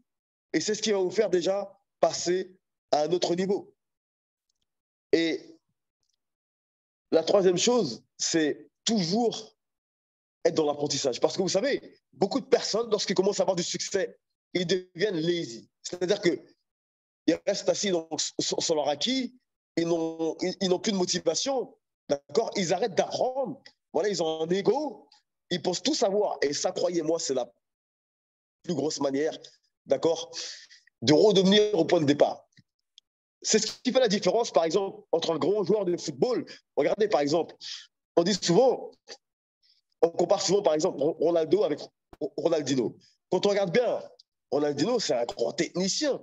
Mais ce qui fait qu'il n'a pas la longévité de Ronaldo, c'est juste par rapport déjà à l'attitude, mais aussi au niveau de l'apprentissage. À un moment donné, quand tu t'arrêtes, d'accord, d'apprendre parce que tu penses tout avoir, tout savoir, eh bien, c'est là que commence, d'accord, eh bien, le retour en arrière. Donc, où le fait de stopper de progresser. Donc, c'est pour ça que ça, je trouve que c'est vraiment très, très important de toujours rester dans l'apprentissage. C'est-à-dire que tous les soirs, lorsque vous allez vous coucher, vous devez toujours apprendre quelque chose de n'importe qui. Et vous savez, encore une fois, je pense que honnêtement, peu importe n'importe quel être humain sur Terre, peu importe qui vous êtes, peu importe votre couleur de peau, d'accord. Et je dis ça parce que beaucoup de personnes ils pensent que parce que vous êtes noir, parce que vous êtes marron, couleur caca, ou parce que vous êtes vert, parce que vous êtes jaune, parce que vous êtes blanc, parce que vous êtes ce que vous êtes, eh bien ça peut être un frein pour atteindre un certain level. Croyez-moi, comme l'a dit Makely tout à l'heure, peu importe qui vous êtes, les gens respectent le succès. Et toutes ces choses qu'on vient d'énumérer ici, ça fait partie donc, d'accord, des habitudes à adopter pour avoir ce succès. Et croyez-moi, si vous adoptez ces habitudes-là simples, pas grand-chose, je peux vous assurer que c'est sûr et certain, d'accord, qu'au bout de 5 ans, seulement 5 ans, peut-être même avant, eh bien, vous allez vraiment atteindre un niveau que vous n'avez jamais espéré auparavant pouvoir atteindre. Et ça, ce sont des faits. Donc voilà, les amis, toujours rester vraiment dans l'apprentissage. Aujourd'hui, je rencontre beaucoup de personnes qui me disent, mais Joe, tu es millionnaire, pourquoi tu continues à faire du business? Pourquoi tu continues, eh bien, à faire du réseau? Pourquoi tu continues à parrainer du monde? Pourquoi tu continues à faire autant de meetings? Parce que ma plus grande peur, c'est de devenir lazy. C'est de devenir cette personne qui va rester sur son canapé et sur ses acquis et qui va arrêter d'apprendre, qui va arrêter de passer à l'action, qui va arrêter de progresser. Parce qu'au-delà même de l'argent, vous savez, dans notre tombe, vous allez rien emporter. L'argent, c'est un fait. Mais ce qui va rester dans la tête des gens à tout jamais, c'est ce que vous avez apporté dans le quotidien des gens. Et c'est pour ça que le fait d'apprendre tous les jours, ben, ça vous permet de rester toujours en progression, toujours être une personne inspirante pour les gens. Parce que si vous arrêtez d'apprendre, eh bien, vous allez toujours répéter la même chose. C'est un fait, vous allez toujours faire la même chose. Et ce qui fait que bah, l'intérêt que les gens ont pour vous, ça va régresser automatiquement. Les gens veulent du nouveau. Vous voyez? Donc, en tout cas, si vous voulez atteindre un certain niveau dans votre vie, les amis, sachez que c'est vraiment possible pour n'importe qui. Je dis bien n'importe qui, malgré dans la situation que vous trouvez aujourd'hui, malgré que ça peut vous paraître difficile, malgré que peut-être votre compagne, dites de vous que vous êtes un incapable. D'ailleurs, débarrassez-vous de cette personne, mais même si c'est des gens de votre entourage, dites de vous que vous n'avez pas les facultés pour faire telle ou telle chose. Croyez-moi, il n'y a que vous qui puissiez, d'accord, donner raison à tout cela. Pour ma part, j'étais une personne auparavant, pour ceux qui me connaissent, d'avant, je souffrais de bégaiement. C'est-à-dire que lorsque je me présentais, ne serait-ce que quand je disais mon prénom, je prenais peut-être 5 minutes pour dire Joseph. Ça passe. Il y a Viren qui peut me connaître, c'est une personne que je connais depuis des années, et il peut en témoigner. La première fois que j'ai témoigné sur scène, j'étais avec lui. Et il peut le dire, que même mon prénom, je ne savais pas l'annoncer. Même Jérôme ici qui est dans cette salle, qui est aujourd'hui un grand leader d'accompagner Mindnet, d'ailleurs, félicitations à toi. Eh bien, ce sont tous des personnes aujourd'hui, s'ils sont au niveau qu'ils sont aujourd'hui, c'est parce que voilà, ils ont cru en nous. Alors, mon dernier mot, ça va être ça, les amis, c'est que c'est bien, tout ce qu'on a dit ce soir, c'est très bien. Voilà, ça reste quand même des paroles, des bonnes paroles, mais le plus important, c'est l'action, les amis. Croyez-moi, peu importe dans la situation que vous vous trouvez aujourd'hui, ce qui va faire la différence entre vous et une autre personne qui réussit, c'est vraiment l'action. Ce n'est pas la beauté, d'accord? Ce n'est pas sa famille, ce n'est pas sa femme, c'est uniquement vous et votre état d'esprit. Voilà, en tout cas, pour ma part, les amis, j'espère que vous avez passé un excellent moment. Bien sûr, comme d'habitude, toutes les paroles que je viens d'énumérer, ça vient du cœur, des tripes, d'accord? Et ce sont des paroles sincères parce que je pense que c'est très important que les gens comprennent que tout le monde peut y arriver. Et la dernière chose que j'aimerais dire, n'ayez jamais pour but que l'argent.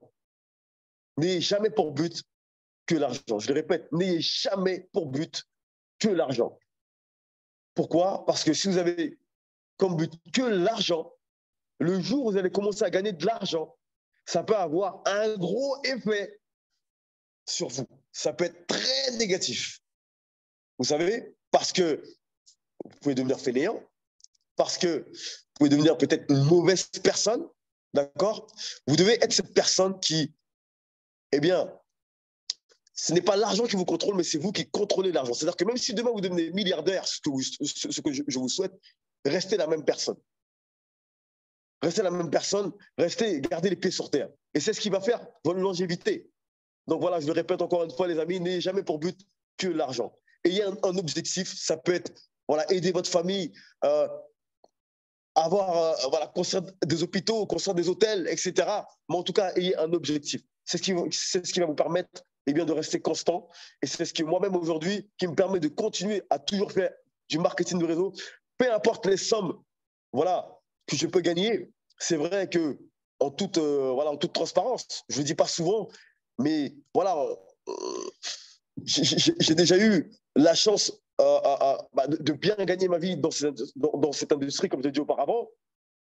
Mais au-delà de tout ça, ce que je retiens, c'est vraiment l'apprentissage, les personnes que j'ai rencontrées et surtout, encore une fois, le plaisir de faire ce que je fais tous les jours. Et ça n'a pas de prix. Merci à tous les amis. Prenez soin de vous. Profitez à fond. Maintenant, on va parler donc de l'Incentive Dubai avec une personne qui est extraordinaire aujourd'hui, un homme d'affaires accompli, qui a embrassé du succès, mais aussi beaucoup d'échecs avant d'embrasser le succès, parce que ça fait partie donc des étapes pour réussir. Et cette personne n'est autre que le CEO de la compagnie MyNet, qui va intervenir, qui va vous parler un peu de l'incentive. Je serai avec vous, bien évidemment, à Dubaï, là où j'habite également. Là, pour l'instant, je suis en Espagne, mais je serai à Dubaï aussi. On va passer un excellent moment. Félicitations à toutes les personnes qui sont qualifiées pour Dubaï. Voilà, ça va être vraiment énorme. On va passer un moment incroyable. Voilà, encore une fois, comme je le dis, au-delà même de gagner de l'argent, le plus important, c'est aussi de garder des bons souvenirs. C'est ce que, voilà, on va laisser ici, dans cette terre. Et c'est ce que nous allons faire, en tout cas, à Dubaï. Très, très bonne soirée à vous, les amis. Prenez soin de vous. Bon succès à tous. Et sans plus attendre, voici maintenant le CEO de la compagnie MyNet, Cyprien Susseux. Je suis désolé si je l'ai mal prononcé. Hein. Nous ne sommes pas mariés. Non, va bien. Et comme ça. Voilà, c'est un plaisir de te voir. Moi aussi, Joe, ça me fait plaisir de te voir. Très émouvant ton témoignage. Je suis vraiment ravi de t'avoir connu il y a quelques années de ça. Et je suis ravi d'avoir aussi partagé le peu d'expérience au tout début que j'ai partagé avec toi. Je suis vraiment ravi de ça. Et je suis vraiment très content et très fier de t'avoir à côté de moi dans MyNet. Pareillement. Plaisir partagé. Ouais. Bonsoir à tous, bonsoir aux nouveaux qui êtes dans ce Zoom, bonsoir aussi à ceux qui étaient là au Zoom avant de présentation avec Jérôme. Et pour rebondir un petit peu sur le témoignage de Joe, avant de parler de l'Incentive Dubai, j'aimerais aussi faire un petit partage avec vous, une histoire que j'ai déjà racontée lors des différents Zooms de présentation au tout début de la compagnie MyNet où je me présente même. En fait, c'est pour parler d'une des affaires que j'ai eues, l'affaire avec les maisons passives. Donc, c'était une affaire qui Endgame Invest. Donc, j'avais à cette époque-là, dans les années 2005, 2006, 2015, 2016, j'avais une discothèque. J'avais une discothèque en Roumanie. C'était un after party. C'était une discothèque qui ouvrait tard dans les heures de la nuit. Quand les autres discothèques fermaient, eh bien, ma discothèque ouvrait. Donc, ça m'occupait toutes les nuits. Et j'ai eu la visite de mon père avec un partenaire à lui, en fait, un client qu'on avait au restaurant, un client qui construisait des maisons dans le petit village. Dans la ville où nous avions le restaurant Mara, à 40 km de Bruxelles, c'était un entrepreneur belge, Sylvain Dupuis. C'est lui qui construisait un quartier de maisons passives à l'endroit où nous avions notre restaurant. Donc, mon père arrive avec cet entrepreneur chez moi à la discothèque. Il me le présente. Et en fait, il était arrivé en Roumanie parce qu'il cherchait la main-d'œuvre pas chère. ou alors en tout cas de la main-d'œuvre qui puisse fabriquer pour lui des panneaux de type sandwich. Les panneaux de type sandwich, c'est des panneaux plaqués bois. Donc, c'est du bois, isolation phonique, isolation thermique et du PDF pour pouvoir, MDF pour pouvoir bien isoler la maison. Donc, bien isoler les panneaux type sandwich. Et il cherchait des ouvriers pour faire ça. Donc, le premier jour, voilà, on était en fête, c'était le week-end. Je n'ai pas trop fait attention exactement à sa demande. Et le lendemain, on a été déjeuner avec mon père et cette personne. Et là, il m'a expliqué son projet. Donc, il avait un projet en Afrique pour la construction de 200 maisons passives. Donc, quand il m'a dit 200 maisons passives, on va dire que mes oreilles ont fait tilt. Je me suis dit, mais 200 maisons passives, ça représente quand même beaucoup d'argent. Ça veut dire que le gars, il a quand même beaucoup d'argent à investir. Et franchement, pour fabriquer des murs pour 200 maisons passives, ça, c'est une affaire. Ce n'est pas trouver 2-3 ouvriers qui peuvent travailler pour pas cher. Donc, c'est ce que moi, je pensais. Moi, je pensais qu'il était venu en Roumanie pour trouver un petit peu de la main-d'œuvre pas chère, pour avoir 2-3 ouvriers pas chers qui puissent l'aider dans ses bricoles. Et là, je me suis rendu compte qu'en fait, il avait un projet sérieux. Donc, pendant les jours qu'il est resté, il a partagé avec moi ses planches avec le village et la ville, en fait, qu'il voulait construire. Parce que voilà, 200 maisons, c'est presque une ville entière qu'il voulait faire construire. Donc, à ce moment-là, j'ai fait un calcul, parce que voilà, je suis un entrepreneur de jeunes, j'ai fait un calcul, je me suis dit, combien est-ce que moi, ça me coûterait pour lui fabriquer moi-même ces panneaux-là? Donc, pas seulement lui fournir les ouvriers, mais vraiment lui fabriquer ces panneaux-là. Donc, j'ai pris mon frère, on a fait un calcul par mètre carré ensemble avec mon frère. On a choisi exactement sur Internet de quoi était composé un panneau de type sandwich. Un panneau de type sandwich. On a calculé au mètre carré. Et ça, c'est arrivé, on va dire, on est arrivé à un prix de 70 € par mètre carré. 70 € par mètre carré. Un panneau, donc un mur de 18 cm, parce qu'il faut laisser encore 2 cm pour l'isolation. Donc, un mur de 18 cm avec un panneau en bois, une structure du bois, donc une structure en bois et bien sûr l'isolation au milieu. Donc, c'était 70 € par mètre carré. Une fois que j'ai eu ce calcul-là, une fois que j'ai eu ce prix-là, j'ai essayé de trouver sur Google si dans les alentours de ma ville, j'avais les fournisseurs pour pouvoir me donner le matériel pour autant de maisons. J'ai trouvé et je lui ai fait une offre. Je lui ai fait une offre et je lui ai dit, voilà, par curiosité, combien est-ce que vous payez pour le moment en Belgique et en Allemagne le prix par mètre carré pour ces panneaux type sandwich? Et il m'annonce un prix de 170 €. Donc, 170 €, c'était un peu plus du double que ça me coûtait moins pour pouvoir fabriquer ça en Roumanie. Donc, à ce moment-là, j'ai accepté je lui ai proposé, j'ai un appel en cours, j'essaie de le repousser. Donc, j'ai accepté de travailler en fait, pas de travailler pour lui, mais je lui ai dit que je te fais une proposition. Si toi, tu fabriques en Belgique pour 160 € le prix par mètre carré, moi, je suis d'accord de te le fabriquer en Roumanie pour 100 € le mètre carré, sachant que moi, ça me coûtait 70 €. Donc, j'avais un gain de 30 € par mètre carré. Donc, à 200 maisons, imaginez 200 maisons de 400 mètres carrés chacune, ça fait forcément un bon chiffre d'affaires. Donc, qu'est-ce que j'ai fait? Il a été d'accord, vu qu'il connaissait ma famille, il connaissait mon père, il connaissait notre restaurant en Belgique, il savait que, voilà, il avait vu mes discothèques, il avait vu les affaires que j'avais déjà en Roumanie, j'avais déjà des magasins de vêtements qui étaient ouverts, donc il savait que j'avais le potentiel de pouvoir développer ça.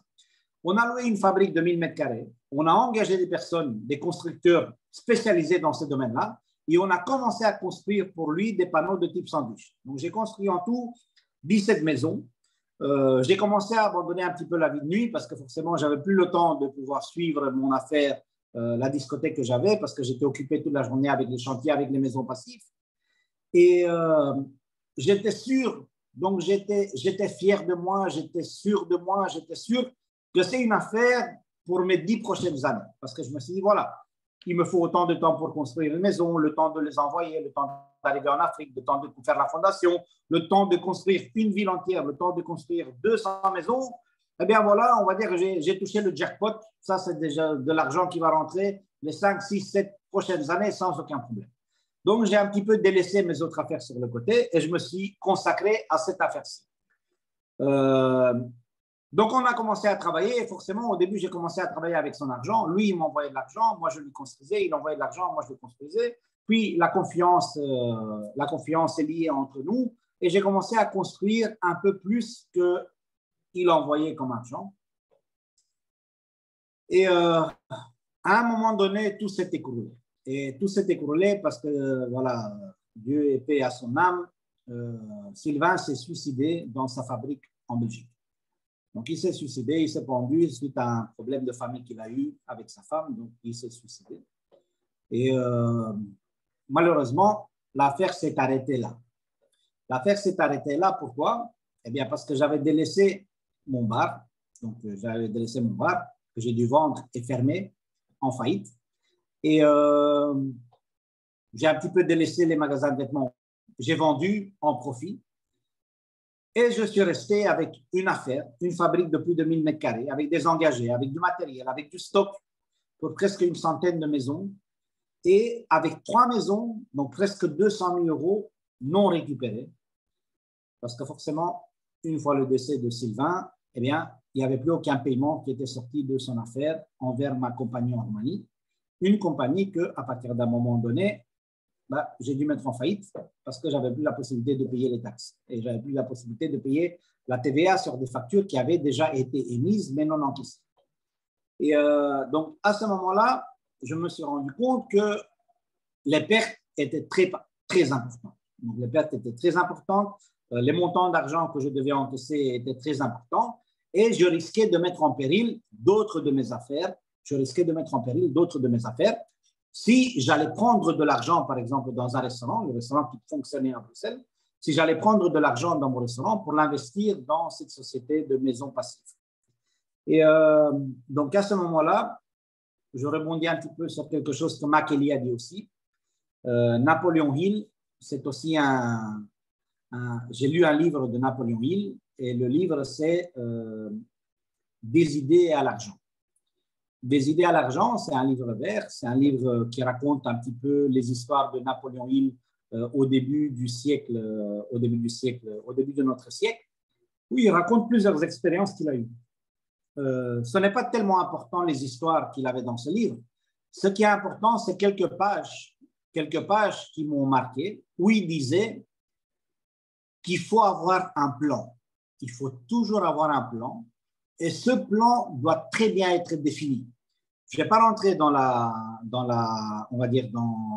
l'espace et le cosmos et on ne va pas dévier là, mais on va dire que chacune de nos idées peut se concrétiser réellement si on y croit vraiment et si le plan qu'on a est bien défini. Donc, en fait, cette page du livre de Napoléon Hill m'a marqué et je me suis dit, tiens, faisons ce qu'il dit. Et en fait, qu'est-ce qu'il dit dans ce livre-là? Éventuellement, un de ces jours sur le groupe, si vous me le rappelez, je vais aller à la maison, je vais faire une photo de cette page, elle est en français, je vais la poster sur le groupe.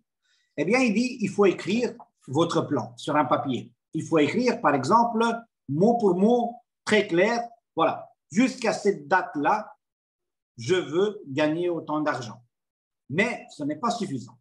Pour gagner autant d'argent, tu dois avoir un plan. Tu dois avoir un plan bien défini. Par exemple, moi, c'était avec les maisons. Donc, je me suis dit, voilà, jusqu'à cette date-là, je veux pouvoir encaisser autant d'argent. Et pour cela, eh bien, je veux pouvoir trouver des clients à qui je vais vendre le matériel qui est resté à ma fabrique. D'accord? Et en plus de ça, je veux qu'avec cet argent-là que j'ai gagné avec le matériel qui est resté avec ma fabrique, je veux gagner suffisamment d'argent que pour pouvoir payer les salaires non payés envers mes ouvriers. Pourquoi? Parce qu'il avait dit clairement que pour que ce soit un projet où tu dois gagner, où tu gagnes, ça doit être un projet où tu ne sois pas le seul qui gagne, où les autres doivent gagner aussi. Donc, tu ne peux pas avoir un plan où toi, tu gagnes de l'argent, mais pour que toi, tu gagnes de l'argent, des autres personnes doivent perdre. Donc, ça, c'est exactement mot pour mot ce que j'ai écrit. Je vous ferai une photo de cette page-là parce que c'est vraiment très important et vous devez l'adapter aux idées que vous avez ou au business que vous faites. Et moi, j'ai adapté cette page-là au business que j'avais à ce moment-là. Et le business que j'avais à ce moment-là, eh bien, c'était une perte de 200 000 euros que j'avais. des dettes envers l'État, des dettes envers mes engagés, et je suis resté avec un stock de marchandises important à ma fabrique que je n'avais plus de clients et je ne savais plus vendre. Parce que forcément, les fournisseurs qui m'avaient vendu ce matériau-là ne voulaient pas les reprendre. Et en plus de ça, on était en pleine crise 2018-2019, crise immobilière, et 2008-2009. Donc voilà, c'était vraiment une très, très mauvaise période. Donc c'est ce que j'ai fait. J'ai écrit tout ça sur un papier. J'ai écrit mon petit plan sur un papier. Eh bien, j'ai mis ça sur le mur. Et je crois que j'ai même une photo dans mon téléphone avec ce papier sur le mur. Eh bien, tous les soirs, quand je rentrais à la maison et aussi tous les matins quand je me réveillais, eh bien, je lisais ça. Jusqu'à telle date, je veux pouvoir avoir autant d'argent pour pouvoir vendre mes marchandises, pour pouvoir payer mes ouvriers, d'accord? Et pour pouvoir aussi payer une partie des taxes que j'avais envers l'État. Mais je n'avais aucune idée comment ça allait se passer. Je n'avais aucune idée de comment j'allais arriver à pouvoir vendre et liquider cette marchandise et à pouvoir encaisser suffisamment d'argent parce que voilà, j'étais en Roumanie, les maisons étaient vendues en Belgique et de la Belgique était envoyée vers l'Afrique. Eh bien, j'ai passé quelques journées dans mon bar, donc avec des clients, en discutant pour la reprise de mon établissement, parce que comme je vous dis, voilà, je voulais le vendre, je voulais un petit peu me libérer de certaines affaires que j'ai eues. Et un client que j'ai eu à une des tables où je discutais avec des gens m'ont demandé comment ça se passe avec les maisons passives. Et je dis, bah, voilà, j'ai un incident, le patron belge de cette société est décédé. Et malheureusement, je ne peux plus livrer et je suis resté avec un grand stock de marchandises. Et il m'a dit, écoute, moi, j'ai 2 solutions. Il avait 47 000 euros. Et il m'a dit, moi, j'ai 2 possibilités. Avec mon argent, je peux faire 2 choses. Ou alors, je reprends ton établissement, Karma, donc je te paye 47 000 euros et je reprends ton établissement. Ou alors, j'avais l'intention aussi d'ouvrir une petite pension parce que j'ai un terrain à la montagne et je voudrais ouvrir une petite pension, mais j'hésitais entre les deux. Donc, je ne sais pas si je vais acheter ton établissement ou alors, si jamais tu me dis que tu as ce matériel-là, eh ben, si tu as l'expérience pour faire ça, si tu as fait des maisons en bois, parce que bon, dans sa tête, les maisons en bois, c'était des cabanes, des chalets de montagne, il m'a dit peut-être que tu pourrais m'aider pour construire cette maison. Donc là, j'étais, on va dire, un chemin qui pouvait prendre 2 directions. Ou alors, j'acceptais ces 48 000 euros et je lui vendais mon établissement. Voilà, l'établissement était fermé, j'avais 48 000 euros, j'étais content. Ou alors, je me suis dit, eh bien, j'accepte ces 48 000 euros. Je lui construis sa cabane. Avec cet argent-là, je liquide une partie du matériel en bois que j'ai à ma fabrique. Et en plus de ça, j'ai de l'argent pour payer mes ouvriers. Et je leur donne encore du travail pendant 2 mois. Et là, je me suis rappelé du livre et de la partie que j'ai lue chez Napoléon Hill dans cette page-là, où il disait, si tu veux gagner, tu ne dois pas être le seul à gagner. Si tu veux faire un projet où tu gagnes, d'autres personnes doivent gagner aussi avec toi. Et alors, je me suis dit, je pense que ce livre-là, je ne l'ai pas lu pour rien. Et si jamais cette personne est arrivée dans ma vie exactement dans cette semaine de difficultés, je pense qu'elle est arrivée justement pour que je prenne la bonne décision. Et la bonne décision, ce n'est pas pour moi de la prendre, de vendre mon établissement et d'encaisser cet argent. Eh bien, c'est de travailler pour lui, de lui construire ce qu'il a besoin, de donner l'argent à mes ouvriers. Et à partir de ce moment-là, eh bien, les affaires ont repris. Pourquoi? Parce que j'ai commencé à construire le chalet pour ce monsieur-là. Forcément, il avait des voisins. Forcément, il avait des gens qui sont venus pour voir comment est-ce que les travaux avançaient. Eh bien, j'ai eu encore 4 commandes. Et j'ai eu encore 1 an et demi d'activité avec ma société. Et ça, si je vous ai raconté ça, c'est simplement que vous compreniez qu'à un moment donné, quand on doit faire un choix dans sa vie, on a 2 solutions. Ou alors on fait un choix pour soi-même, pour qu'on soit bien, ou alors si on fait un choix, il faut qu'on ne pense pas à nous-mêmes, il faut qu'on pense à nous-mêmes et aux autres aussi. Et à ce moment-là, ce jour-là, moi, j'ai fait le choix de ne pas vendre mon établissement et d'encaisser l'argent et d'être le seul heureux parce que j'ai fait une bonne affaire, mais de le rendre heureux lui aussi parce que j'allais lui offrir ce qu'il avait besoin. Je liquidais la marchandise de bois que j'avais encore à la fabrique. Je faisais heureux mes ouvriers aussi parce que je leur donnais encore du travail. Et grâce à ça, j'ai eu encore des commandes, j'ai eu encore du travail et j'ai pu aussi sauver mon bar parce qu'avec l'argent que j'ai gagné avec les maisons que j'ai construites pour lui et le chalet et la pension que j'ai construit pour lui, eh bien, j'ai généré suffisamment de bénéfices que pour tenir mon activité encore ouverte pendant quelques temps. Voilà, donc ça c'est une petite parenthèse que j'ai voulu faire parce que voilà, l'histoire de Joe m'a impressionné. Ce que Makely a raconté aussi par rapport à Napoléon Hill m'a rappelé ce livre que j'ai lu. Et je vais vous faire une photo, je vais vous le partager parce que je pense que c'est un livre que vous devez lire aussi. Même si les histoires dans ce livre sont différentes chacune les unes des autres, il faut adapter avec votre vie. Et avec Mainnet, la chose qui me fait confiance et la chose qui me rassure quand on me demande sur la durée et la pérennité de la compagnie, c'est que je sais que dans cette compagnie, je sais qu'on gagne tous. Je l'explique souvent lors de mes Zooms. Si jamais je serai le seul à gagner, eh bien, vous ne serez pas là pour longtemps.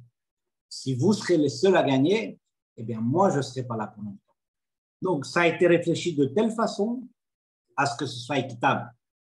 À ce que autant mes partenaires, vous gagnez suffisamment, la compagnie gagne suffisamment, parce que si on a cette symbiose et qu'on peut gagner tous ensemble, eh bien, on peut aller de l'avant assez de temps pour qu'on soit tous bien et pourquoi pas,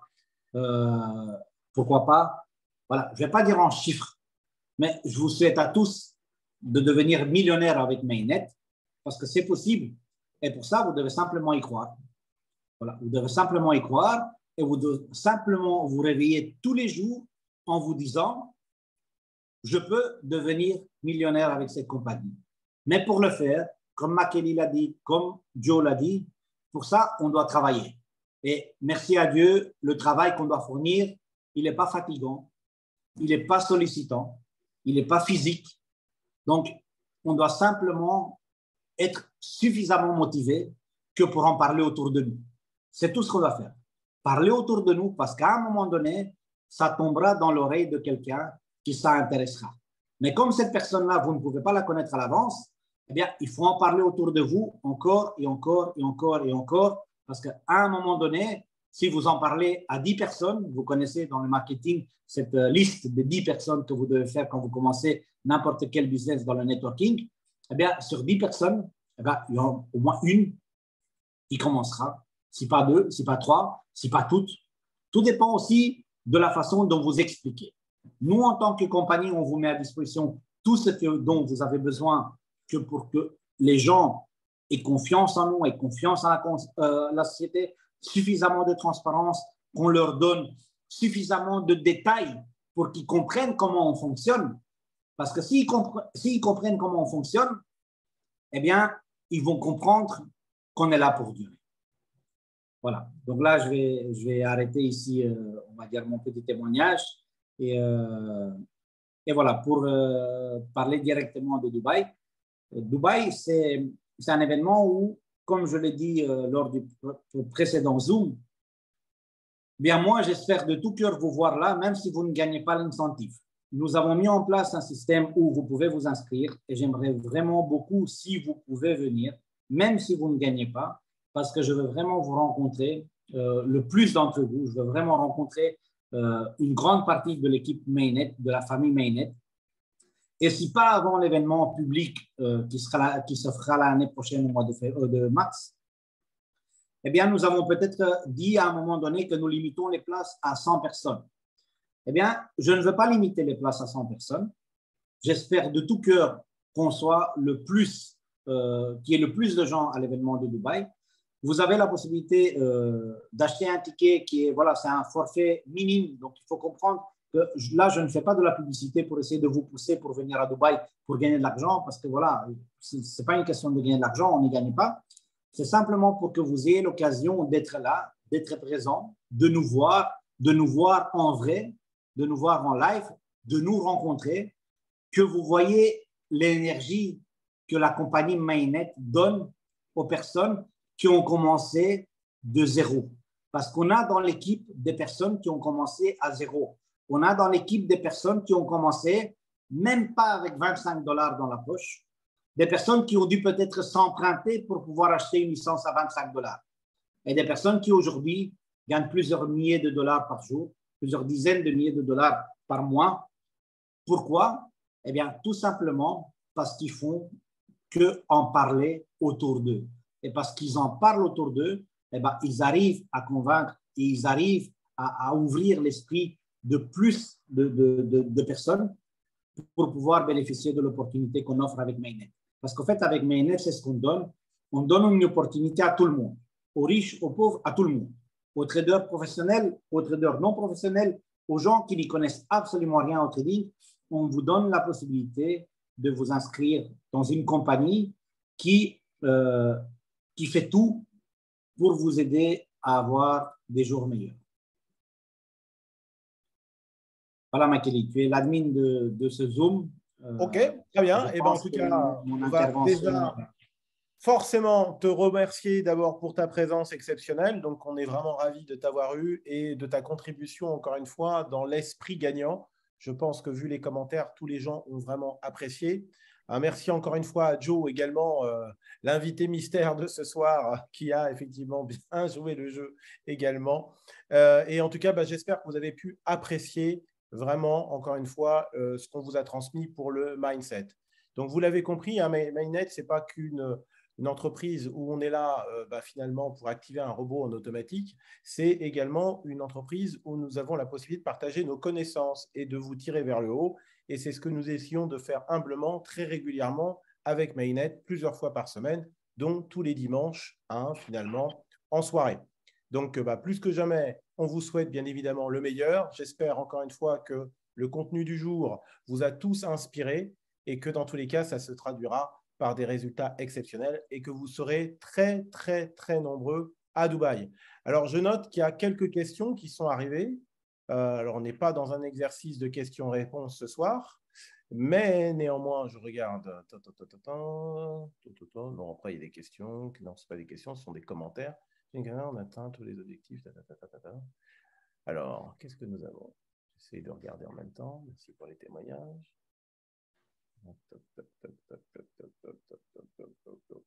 Je crois que c'est plutôt des commentaires que nous avons, hein, des gens ravis du contenu. Ok. Eh ben, je crois qu'on va pouvoir clore, dans tous les cas, cette magnifique formation. En tout cas, on a été vraiment ravis de vous retrouver. Hein, j'espère que vous avez pu apprécier, mais à la vue de vos commentaires, ça a été le cas. Et encore une fois, alors, je vois qu'il y a des questions. Est-ce que nous avons… Bon, je n'ai pas d'interrogation particulière dans le chat. Et dans tous les cas, de toute façon, c'était une formation ce soir. On n'est plus dans un exercice de présentation. Donc, on va pouvoir clôturer, dans tous les cas, cette formation. Et en tout cas, on vous dit rendez-vous au sommet et surtout rendez-vous à Dubaï. On vous souhaite encore une fois le meilleur avec Mainnet et à très, très bientôt. Voilà, belle soirée à tous. Merci beaucoup. Bonne soirée, bon dimanche. Bonne soirée. Bonne soirée.